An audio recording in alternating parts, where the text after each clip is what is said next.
Holding tax का मामला है, नली गली है, उसके बाद आपका इंदिरा आवास का मामला है। 3 बहुत बड़ा मुद्दा है और होल्डिंग टैक्स यहाँ पे जो है बहुत पटना के बराबर है, बहुत हाई है।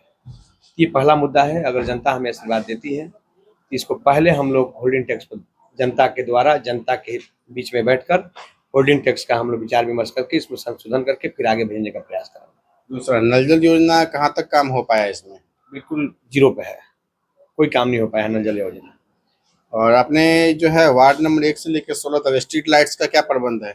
0%। आप कहीं भी देख लीजिए स्ट्रीट लाइट का क्या स्थिति है। फ्यूज रहता है, फ्यूज रहता है, बहुत एकदम 0% पे है। लगा भी नहीं। हाँ, कोई यहाँ पर जो है इस बार जनता ही चेयरमैन को चुन रही है, कैसा फैसला लगा? नहीं, जनता चुन रही, अच्छी बात है। जनता के हिसाब से जो अगर चेयरमैन बनते हैं, जनता अपने मन मुताबिक बनाती है। अगर सही लोगों को जनता चुनती है तो हमें लगता है कि सही काम होगा। 10 साल बनाम 1 साल। और अपने यहाँ पे प्रधानमंत्री आवास और शौचालय का कितना % काम लग गया? 0%। कोई शौचालय यहाँ बंदरबाट हुआ है पैसे का। सिर्फ बिजनेस बनाकर इस नगर पंचायत को बिजनेस के तौर पर बांटा गया है, व्यापार की तरह लूटा गया है। इसलिए डिप्टी चेयरमैन, जो भी चेयरमैन बने, डिप्टी चेयरमैन बने, वार्ड बने, जो जहाँ रहा है वही लूटा है। यहाँ का ईओ भी सबसे बड़ा घुसखोर है। वही हाल है। कार्यपालक अभियंता का भी प्योर घुसखोर है।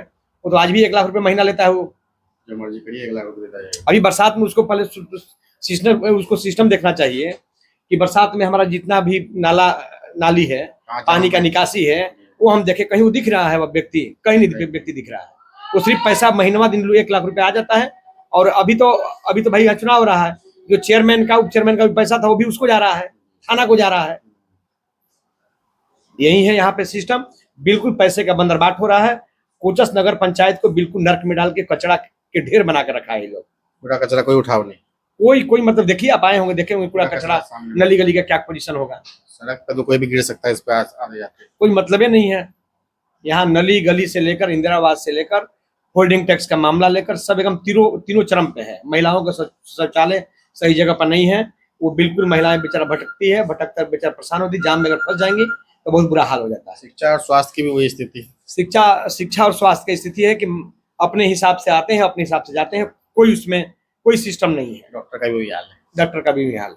तो अगर मौका मिलता है एक बार कबूतर छाप पे शबनम जी को, तो आप लोग चाहेंगे कि प्रॉपर विकास हो और शुरू से लेकर अंत तक एक जनता के हिसाब से विकास होगा। जनता जैसे चाहेगी उस मुताबिक विकास होगी। तो जनता के साथ मीटिंग रखेंगे उसके साथ, जनता के दरबार में, जनता के द्वारा और जनता के हिसाब से ही आगे का यहाँ का प्रोग्रेस, यहाँ का विकास किया जाएगा। तो साफ साफ कहना है जनता के द्वारा जनता के लिए विकास करने के लिए जनप्रतिनिधि का काम होता है, जो कि लगभग जो है 2014 से लेकर अभी तक 2025 हो चुका है, जो कि कोई काम नहीं हो पाया है। काम करने की बहुत ज्यादा जरूरत है। जिला रोहतास से रंजन जायसवाल की रिपोर्ट।